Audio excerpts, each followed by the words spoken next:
நான் பேச போறது வந்து களிற்றெடி. சௌமியா இங்க ஆல்ரெடி நெறைய பரிச்சயப்பட்ட ஒரு எழுத்தாளர். அவங்களுடைய ஒரு சிறுகதை தொகுப்பு. தொகுப்பு மொத்தத்தையும் பத்தி நான் பேச போறதில்ல. ஒரு 12 கதை இருந்தது அதுல.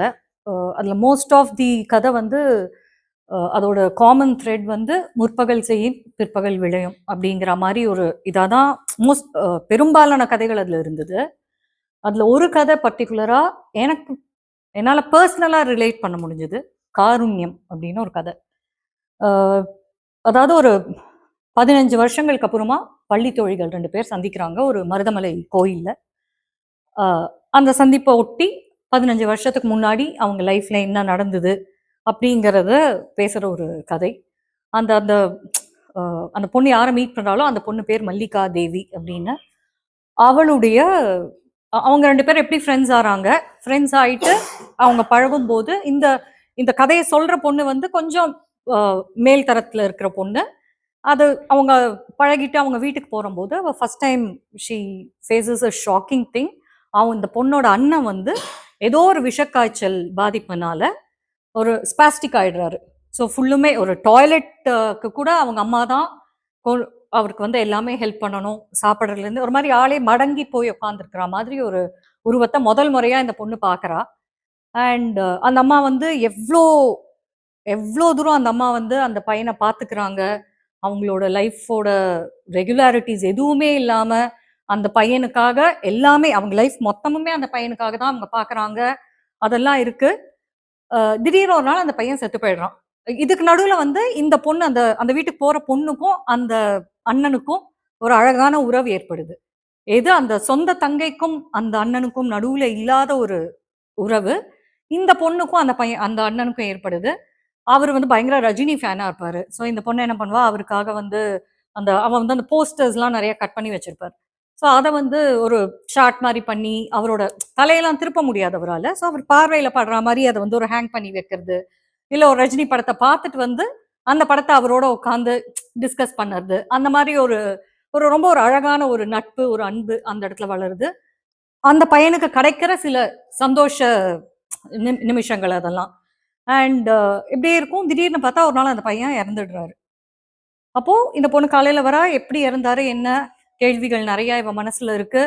ஊர்ல ஒருத்தர் ஒரு ஒரு மாரி பேசுறாங்க எல்லாம். அண்ட் அதாவது சில பேர் என்ன சொல்றாங்க, "தண்ணி நைட் முழுக்க அந்த பையன் தண்ணி கேட்டான். குடுத்திருந்தா அவன் பொழச்சிருப்பான்." அப்படின்னு ஒரு ஒரு ஒரு வெர்ஷன். இன்னொரு வெர்ஷன் வந்து, "வேணும்ட்டே தண்ணி குடுக்காம விட்டாங்க. பாத்துக்க முடியல." அப்படி. இன்னொரு வெர்ஷன் விஷமா கூட இருந்திருக்கலாம் அந்த தண்ணீல. அப்படிங்கிற மாதிரி எல்லாரும் ஆளாளுக்கு ஒண்ணு ஒண்ணு பேசுறாங்க. இந்த பொண்ணால வந்து அத எதையுமே ஜீர்ணிக்க முடியல. ஐயோ! நல்லா நேத்து நான் பார்த்துட்டு போயிருக்கேன். நல்லா இருந்தாரு. இன்னைக்கு அந்த அண்ணா இல்லையே! அப்படிங்கிறதோட முடியுது. இந்த ஊரோட பேச்சு அதெல்லாம் தாங்க முடியாம, அந்த ஃபேமிலி வந்து ரீலோகேட் ஆயிடுறாங்க. ஸோ, அதுக்கப்புறம் இந்த பொண்ணு வந்து அந்த மல்லிகா தேவிய பார்த்ததே கிடையாது. அப்போ அந்த கோயில்ல பார்க்குறா. அப்போ அந்த அம்மாவும் அங்க இருக்காங்க. அவங்க அம்மா வந்து அந்த பொண்ணு சொல்றா, "நாங்க மாசா மாசம் இந்த கோயில்ல வந்து தண்ணீர் பந்தல் வச்சு நீர்மோர் விநியோகம் பண்றோம். இது அம்மா வந்து வேண்டிட்டு இருக்காங்க."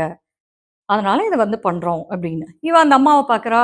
ரொம்ப மெலிஞ்சு, ரொம்ப வேற அதாவது வெளி உலகத்தோட எந்த ஒரு தொடர்புமே இல்லாத மாதிரி ஒரு இருக்காங்க அவங்க. இந்த பொண்ணுக்கு ஒரு 2 வயசு குழந்தை இருக்கு. அந்த பொண்ணு வந்து தண்ணி வேணும், தண்ணி வேணும்னு கேட்கும்போது, இவ வந்து பேச்சு சுவாரஸ்யத்துல she is not tending to the child. அப்போ உடனே அவங்க அம்மா டென்ஷன் ஆயிட்டு, "இந்தா, இந்தா, இந்தான்ட்டு" தண்ணிய குடிச்சுட்டு, அந்த பொண்ணு தண்ணி குடிச்சதுக்கு அப்புறம் கூட, "உனக்கு போருமா, போருமா, போருமான்னு" திருப்பி திருப்பி கேட்டுட்டே இருக்காங்க அந்த அம்மா. அப்படின்னு முடியுது. இந்த பொண்ணுக்கு உடனே எனக்கு கேள்விகளே எனக்கு இருந்த கேள்விக்கு எனக்கு பதிலே தெரிய வேண்டாம் அப்படிங்கிற மாரி முடிக்கிறாங்க அந்த கதைய. இது கதை கதை ஃப்ளோவும் ரொம்ப நல்லா இருந்தது. எல்லாமே நல்லா இருந்தது.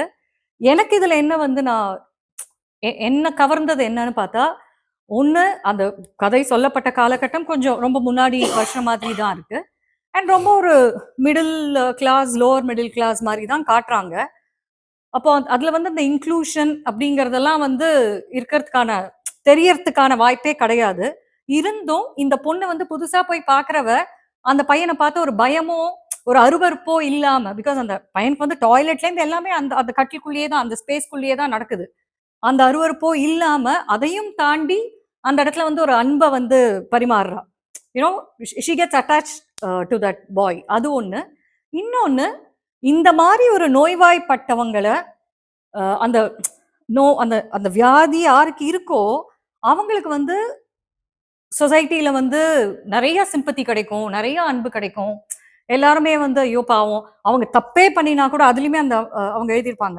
அந்த பையன் கோவப்பட்டு அவங்க அம்மாவ கத்தினா கூட, அவங்க அம்மா அதுக்கு கூட ரியாக்ட்டே பண்ணாம, இயந்திர கதியில அவங்க பாட்டு அந்த குழந்தைக்கு என்ன பண்ணணுமோ அத பண்ணிட்டே போறாங்க. அதுல கூட she doesn't express her emotions or anything.